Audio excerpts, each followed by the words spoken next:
కన్వర్ యాత్ర మీదన దాడి చేసినటువంటి రాడికల్ ఇస్లామిస్టుల మీద కోపంతో ముస్లింల ఇళ్ల మీద, ఆస్తుల మీద, షాపుల మీద, వ్యాపారాల మీద, పరిశ్రమల మీద దాడులు, మసీదులు ధ్వంసం చేయడం, మసీదులు తగలబెట్టడం లాంటివి చేస్తూ ప్రభుత్వానికి వ్యతిరేకంగా పెద్ద ఎత్తున హిందూ జంజీ రోడ్డెక్కినటువంటి వేళ నేపాల్లో ఇప్పుడు కీలక పరిణామాలు చోటు చేసుకున్నాయి.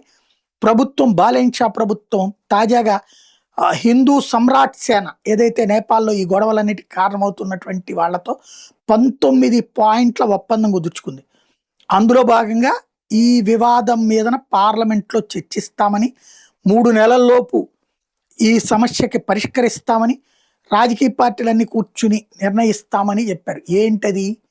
ఈ మసీదులు ఈ వ్యవహారం కాదు, హిందూ రాష్ట్ర అనే పేరు మళ్ళీ రావాల్సిందే నేపాల్కి, సెక్యులర్ స్టేట్ అనే పదానికి అంగీకరించము అన్నటువంటిది వీళ్ళు తీసుకొచ్చినటువంటి పాయింట్ అక్కడ.